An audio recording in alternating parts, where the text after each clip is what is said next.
How are you all? In this video, we are going to start ionic bond.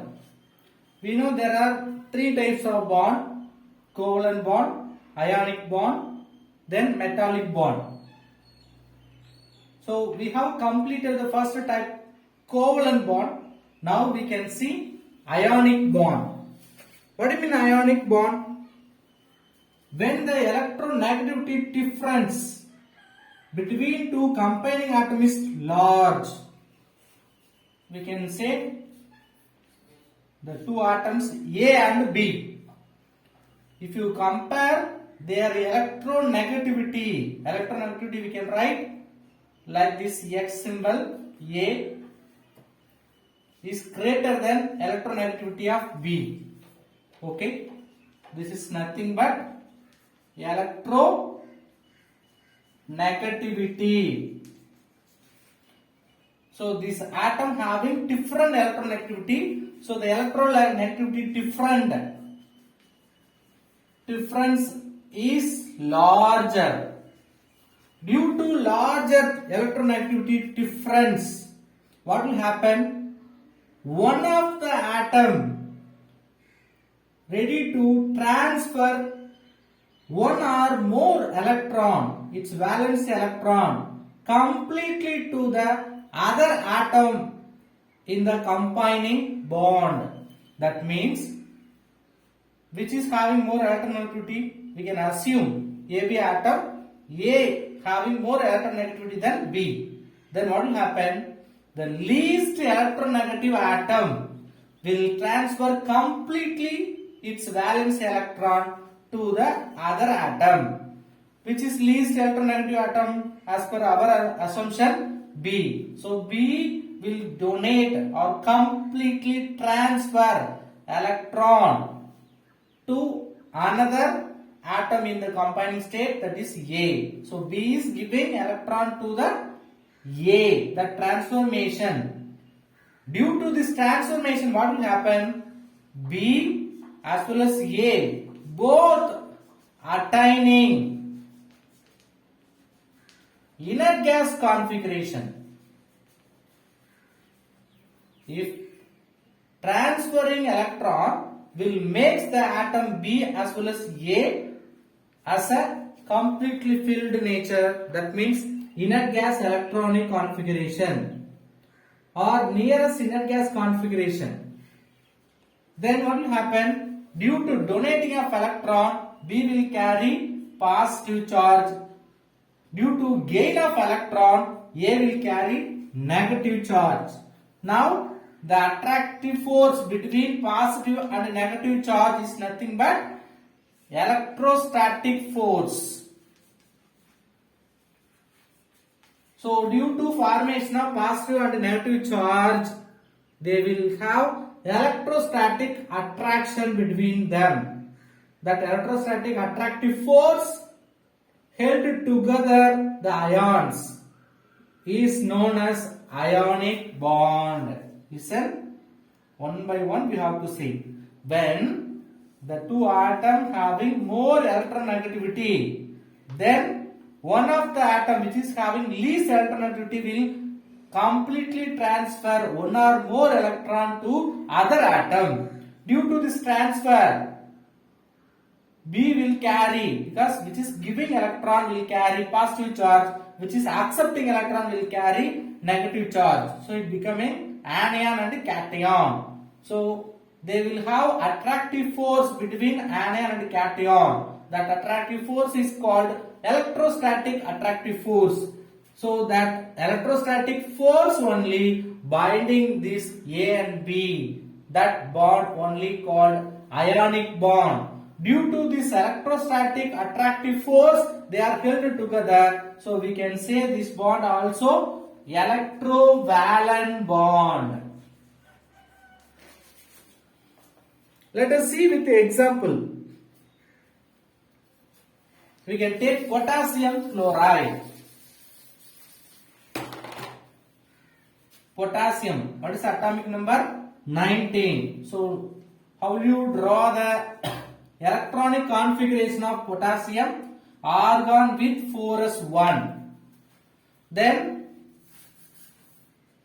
chlorine, atomic number 17. So 17 in the sense, what is the electronic configuration? Neon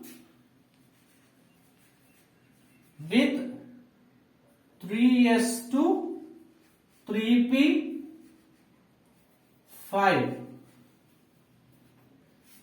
Now we have to see the electronic configuration. Here inert gas configuration is argon, which having only one electron excess.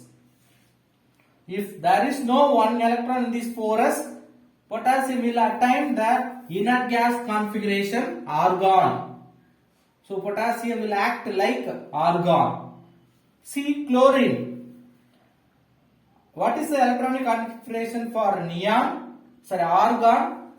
Neon with 3s2 3p6. If you write, that is nothing but electronic configuration of argon. Now we have neon, okay, 3s2 3s2 3p6 3p5. Only one electron is deficient to attain argon electronic configuration. So potassium having one electron excess, one electron. Here one electron is deficient. So potassium ready to donate one electron, chlorine ready to accept that electron. They will attain positive charge as well as negative charge. Let us see one by one. Potassium have only one valence electron, chlorine having 7 valence electron. Last cell, how many electrons are there? Only 1. So valence electron, potassium 1. Chlorine 2 plus 5, 7. Valence electron 7. Now one excess of electron, if it is lost, it will attain the inert gas configuration like argon. If it is lost, that means that extra electron is donated or transferred to other atom, means the potassium will attain inert gas configuration argon. See that chlorine accept to one electron means it will attain same stable electronic configuration of argon. So these ions combine and forming ionic crystals. They are held together by electrostatic attractive force. So by donating this electron, potassium will form potassium cation K+. Due to gain of one electron from this potassium, chlorine will carry anion. So chloride ion will form. Whenever the positive charge and negative charge comes nearby, they will attract each other due to electrostatic attractive force. This electrostatic attractive force makes the ions to combine each other. Then they are forming ionic crystals. Right? That ionic crystal formation takes place with certain energy level. Let us compare the energies. Potassium donating one electron means it will need some ionization energy.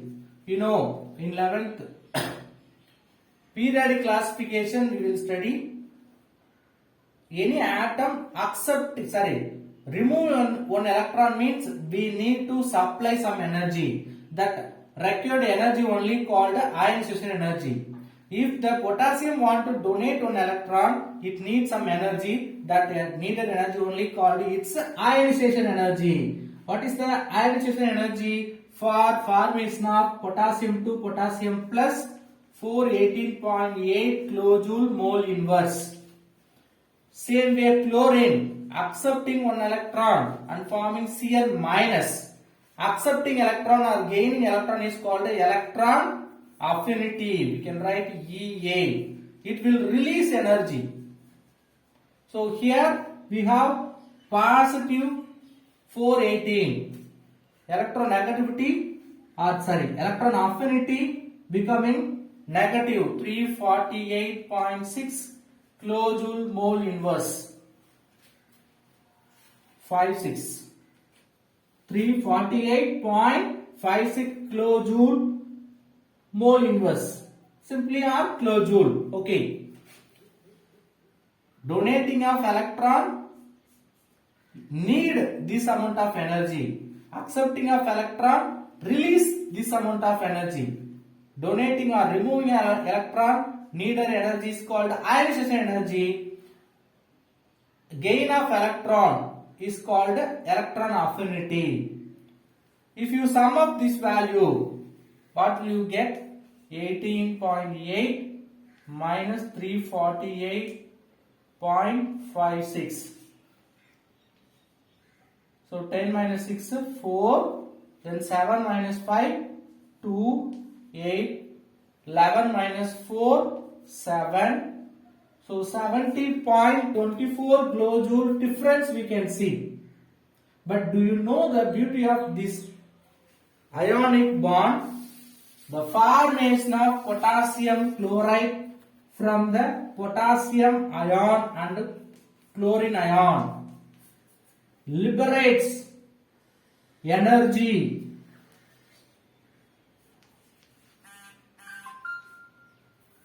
How much energy is liberating? 718 kilojoule. Separately they are forming means we have the difference only 70. But here that 70 also in positive. Positive means we have to apply. But formation of potassium plus and Cl minus combined into KCl reaction liberates, release 718 kilojoule mole inverse energy. So due to this high amount of energy releasing shows the stability and favor of formation of potassium chloride. So we can understand how the ionic bond is forming between the ions. The main reason the atoms should have high electronegativity difference. Let us move on. The next type of bond, actually which is not a separate bond, it is a subdivided bond with covalent bond. That is called coordinate bond.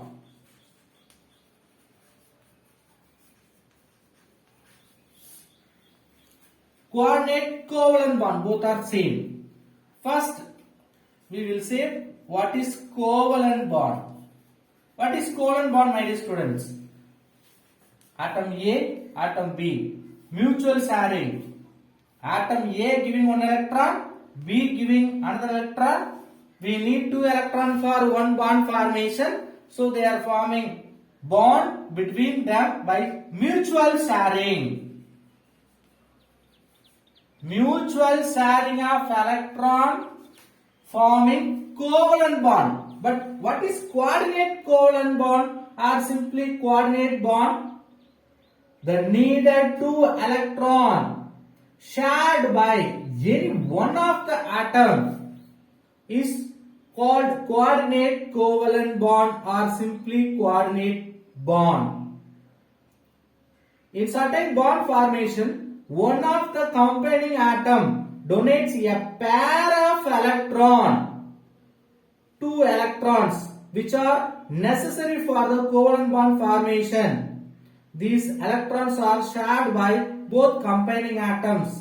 These type of bonds are called coordinate covalent bond or coordinate bond. So very simple, A, B, actually it should share mutually each one electron, but A itself giving two electron. For this bond formation, the electrons shared electrons are, that means that the electrons transferred by shared by A is shared by this both A and B atom. This kind of bond only called coordinate covalent bond or simply we can say coordinate bond. Again I am reading the definition for coordinate covalent bond.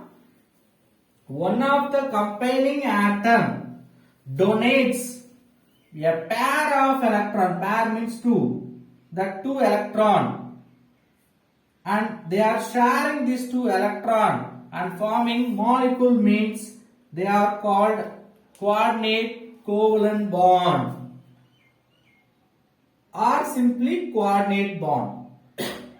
Here, who is donating the electron? That is called donor. Donor atom. Donor means blood donor, we know, electron donor. Then they are the another atom which is accepting electron. They are called an acceptor. So, in the coordinate covalent bond, who is giving both electron for this bond formation? That is called donor atom. Who is accepting electron, which is not giving any electron for bond formation, is called an acceptor. Then, usually this coordinate covalent bond referred as an arrow mark. Simply, ionic bond or covalent bond we will write like this line. But coordinate covalent bond we have to write as an arrow. That arrow we have to write who is the donor. From donor to acceptor it should be marked. So from A to B electrons are transferred. We have to understand based on this arrow mark direction. In case of coordination compounds, these donor atoms are called ligands. Separately we will have one lesson. Anyway, small additional note. In coordinate covalent bond, that means coordination compounds, this donor atom is called a ligand. These acceptors are called central metal atom or central metal ion. Central metal atom or central metal ion. Let us see one example for coordination compound. Ferrocyanide ion, FeCN6 4 minus. Here the cyanide is called ligand. Ligand means donor atom. Then remaining ion is acceptor. Let us see how they are forming the structure of FeCN6.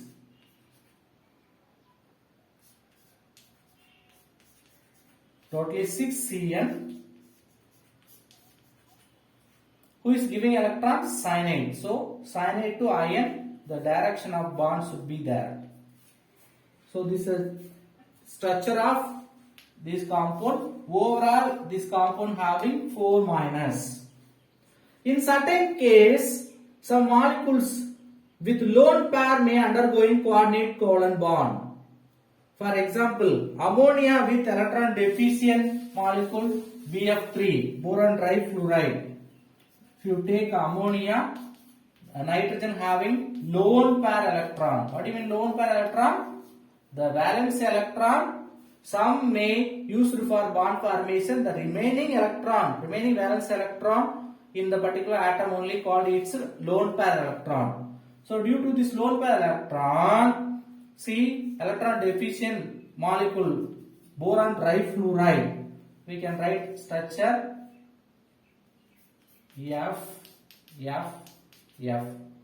Then nitrogen with lone pair electron which also having 3 hydrogen. Now this electron may donated to this electron deficient compound BF3. That kind of coordinate bond also possible. So bond parameters we will see in the next video. Thank you.